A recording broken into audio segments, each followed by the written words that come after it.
If you were to ask me my opinion on the current status of Carrion Company, I would say in the most professional of terms in the mercenary industry, that we were most likely completely fucked.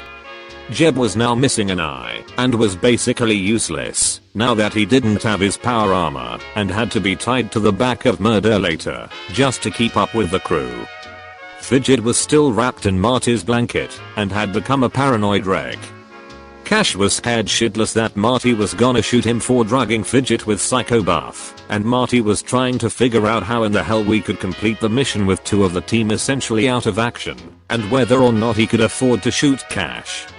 The only one in good spirits was Stubbs, who had scrounged up so much extra gunpowder from yesterday's firefight at the raider camp that he had been able to make a bunch of very questionable bombs and shotgun shells for Kerak's hammer.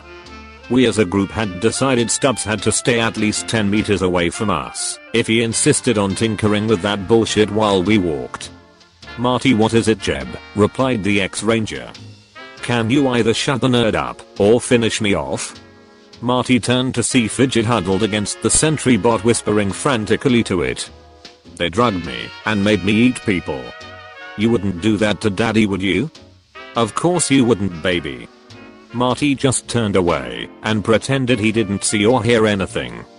"Marty, I swear to God. Just give me a gun, I'll do it myself." "Marty," yelled Jeb. Other than Fidget's crazed muttering, we trudged along quietly through the wasteland. After a few hours, the blazing hot sun had begun to droop down, and the sandy ground started to get rockier and hilly. Marty had everyone spread out as the rougher terrain would make spotting an ambush more difficult, and nobody was very keen on getting massacred from a few lucky bursts of rifle fire. Jeb suggested to Marty that we should stop and send out a scout to look ahead, as we were likely getting very close to the quarry and could use intel on any patrols in the area before finding the exact location of the raider camp. Marty agreed with the old captain and had us hole up under a rocky outcropping to avoid any prying eyes. Once we had more or less situated ourselves under the lengthening shadow of the outcropping, Marty started bouncing ideas off Jeb on how they should proceed. It was hard to concentrate on the discussion though, as Fidget had curled up next to the sentry bot and was whimpering into its armor plating like a pillow. Marty gave Cash another death glare that made him wince, so the Merc went to comfort the broken nerd. This more or less failed spectacularly, as when Cash began to kneel down to speak to Fidget, the techie pushed a button on his Pip-Boy and the Murder Later turned its torso abruptly and smacked Cash with its minigun, throwing the hapless Merc a good 10 feet out of our impromptu shelter. Jeb shouted at Fidget for nearly giving him whiplash, while Fidget just grumbled and covered his head with his borrowed blanket. After Stubbs made sure his gambling buddy wasn't dead, Marty announced that he would scout ahead for us before the sun had completely set. As the ex-ranger shouldered his rifle and began to leave, he asked the still hiding Fidget if Murder Later's passive scanning was still active.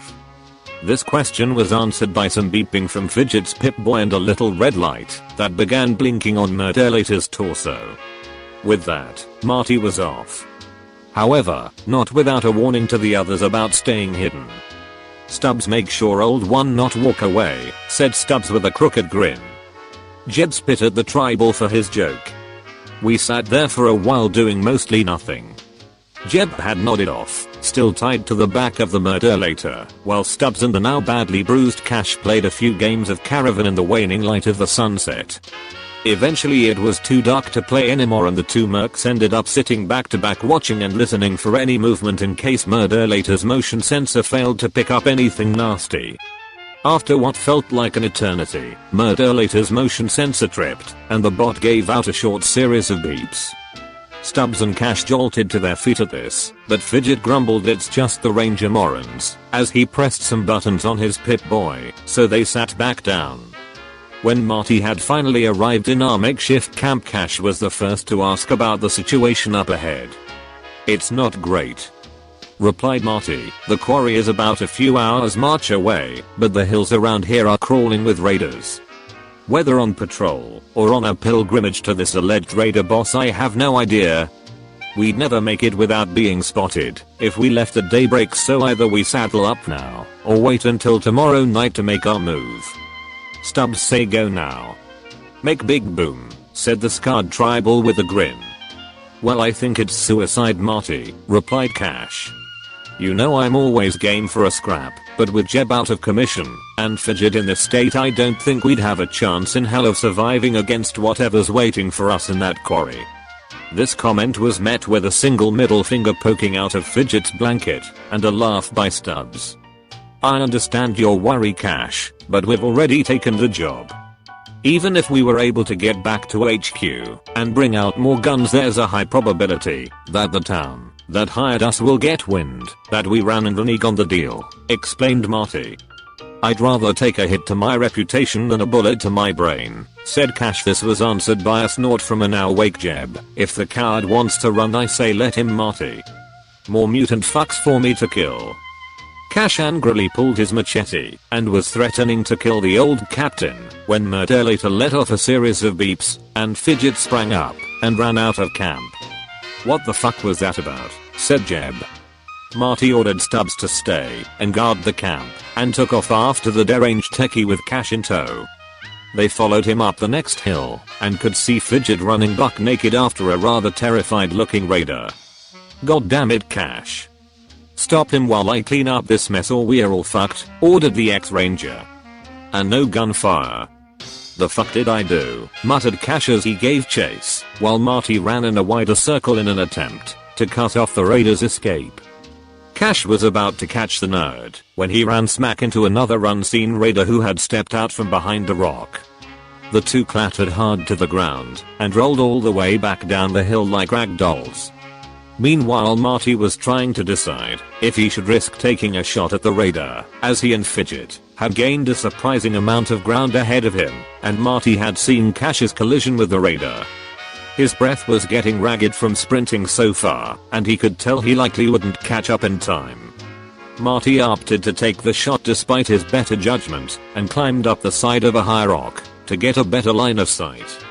When Marty made it to the top and took aim, he watched in surprise as in one fluid motion Fidget scooped up a stone from the ground and threw it into the back of the skull of the fleeing raider, knocking the poor sap to the ground. The nerd then leapt onto the floored raider and proceeded to bash his head into the dirt over and over like a jet-addled savage until blood began to pour from the raider's ears. Welp. That takes care of that, said Marty as he hopped off his perch and went to fetch Fidget before anyone else wandered out and saw him. When he got to the nerd, the raider's forehead was flattened from having it driven into the rocky ground so much, and Fidget was undressing the corpse and gathering gear off of it. What the hell were you thinking, Fidget? You could have gotten us all killed. Marty scolded. He had clothes, replied Fidget as he pulled the tire armor off the dead man's shoulders. Jesus, Fidget, replied Marty, shaking his head. Just hurry up and get changed so we can go find Cash. Fidget nodded as he threw on the dead raider's gear and holstered a rusty pipe revolver. If we are lucky he's already dead, spat the techie. They found Cash at the bottom of a hill, sitting on some rocks talking and laughing with the raider he'd smashed into. Cash, excuse me, but what the hell are you doing? Asked Marty. Oh, Marty. Fidget. There you are. Meet Brick. Him and I used to work together back in the day, replied Cash. Brick waved cheerfully at the Mercs. Oh, that's great, said Marty before smacking Cash in the back of the head. Did you fucking forget we were in the middle of something? Okay, first off, bow. Secondly, Brick here is an old friend. I figured he could help us out with the job, answered Cash. Marty's eyes flashed with anger and he grabbed Cash by the neck and threw him to the ground. Do you have Brahmin shit for brains, or are you just retarded from all the fucking camps you're on? You abandoned Fidget to give away mission intel to the enemy.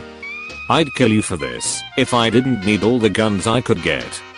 Brick jumped from where he was sitting and started to pull a gun, but Cash put his hands up to stop him. Don't do that, Brick. He's a hell of a lot faster on the draw than you are, and the little guy already has a beat on you. Brick looked and saw Fidget had in fact already had his scabbed pistol in hand and Marty had his .44 ready. After a few tense moments, Brick shrugged and sat back down. Marty let go of Cash and backed away, never taking his eyes off of Brick. Now that we've all calmed down a little bit, said Cash, Brick's cool. He was leaving the quarry and that other raider Fidget was actually hunting him down for abandoning his post. Marty stared at Cash. At least listen to the guy, he might have some information we can use, said Cash. I'll be the judge of that, said Marty as he sat down. Cash turned and nodded at his old friend who began to relay what he'd seen at the rock quarry. Apparently this raider boss who goes by the name Rustblood and his crew went on a scavenging run at an old military base for better gear, hoping that it would give them an advantage against rival gangs. Most of it had already been scraped clean by the time Rustblood and his boys got there, but they found some pre-war tech that they couldn't pass up. What did they find? Asked Marty. Fucking scary shit, boss. Some kind of modified mesmetron that works on more than just people, replied Brick. What do you mean? Marty inquired. Works on ghouls, said Brick, and I don't mean just the smart ones either, but full-fledged bugnut crazy ferals too. When old Rustblood figured out what he teamed up with a slaver gang to get a steady supply of slave collars rolling in and started using the feral ghouls in the quarry as attack dogs. He zaps them with the thing, puts on the collars, and throws them into the pens. If a few get loose he just pops the collars before they do any real damage. Other gangs caught wind of this and tried to take his new toy from him. They either ended up dead or in collars too. The smart ones joined up for a cut of the loot in exchange for their loyalty. Marty seemed taken aback by this and turned to Fidget. Is that even possible? A mesmetron that works on ferals? How the fuck should I know? I work with robots, not weird pre-war shit, replied the techie. Well, I'm here to tell you it's real, and it's fucking scary, said Brick. Rustblood has been sending his boys out around the clock to gather more ferals, while more and more Ada gangs pour in to get a cut of the action. Cash cursed under his breath. He's building an army, Marty. Obviously Cash, but what for? Replied the ex-ranger. Isn't it obvious? Said Brick. He's gonna use the ghouls as shock troops and raid whole settlements. After they rip apart the town's defenses he can just swoop in and take it without firing a shot. That's why all these smaller gangs are joining up. It's low risk, high reward. Well, why'd you leave if it's going to be so easy? Asked Marty. Honestly, replied Brick. It freaks me the hell out. I've seen the ghoul pens and they're literally hell on earth. I thought I could deal with it for the easy loot, but then I watched Rustblood throw some kid in the pens for laughs and realized I could be next. So I left. Marty took a deep breath and sat there for a minute thinking, while Cash looked pale as a ghost. Well, I guess that answers whether or not we should keep going, said Marty. I agree. Let's get the fuck out of here, replied Cash. No, you heard what Brick said. We can't leave and risk Rustblood and his group unleashing those ghouls on local settlements before we can bring in the big guns, said Marty. Marty, are you out of your fucking mind? All of Carrion Company couldn't help us against something like this. Ferals are one thing, but a fucking horde with heavily armed raiders backing it up. No thank you, said Cash. So then leave, said Marty as he stood up. I'm heading back to camp to get everyone ready to move out. I'm sure they'll be happy to get your cut. Cash groaned. Jesus Marty, you're gonna get everyone killed. Brick's one of the hardest guys I know, and even he's not willing to go back there. Brick stood up too. Actually, if you're going back to kill these fucking things and get rid of Rustblood, I'm in too. He gives us honest raiders a bad name by letting ferals do his dirty work, and I can't forget what he did to that poor kid. Cash shook his head exasperated. Fine, I'll go to, but only because Brick seems so adamant about it. Besides, someone has to keep you all from bleeding out when we inevitably get shot or stuck under a robot. Fidget flipped him the bird for that one. The three of them started to make their way back to camp, and Marty discussed with Fidget and Cash on what their next move would be. He explained that they would move out as soon as they got back to camp and gathered the others, and then hopefully find another spot to hide during the day so that he and Brick could scout out the best angle of attack on the quarry. Despite all his previous objections to the idea of continuing the mission, Cash seemed to be in good spirits and was enjoying catching up with his old buddy Brick on the walk back to camp. "Whatever happened to the old crew, by the way?" asked Cash. "Dead mostly," replied Brick. "Well, that sucks." "What about that Rod?" "He was cool," asked Cash. "Remember that Corvaga he was always tinkering with?" asked Brick. "Oh yeah. He spent years on that thing," said Cash. "Power core blew up," replied Brick. Cash snickered. "Holy shit. Well, what about Tiny?" "Got drunk and tried to fist fight a super mutant over in Broken Hills. Didn't end well. That got them both laughing, and even Marty had a hard time not smiling at the prospect of seeing some poor fuck try to drunkenly throw a punch at a super mutant." As they approached the outcropping, where they had made camp, there was a sudden and very loud burst and a wet squelching sound as Brick's upper torso exploded into a shower of gore, most of which ended up on Cash. "Oh, what the fuck," screamed Cash as he tried frantically to rub Brick's guts off of his face. Marty hit the dirt, rifle at the ready, but Fidget just stood there seemingly in shock. I guess I forgot to turn off Murderlator's guard mode, and they didn't know Brick was friendly." "My bad, Cash," said Fidget. Cash puked.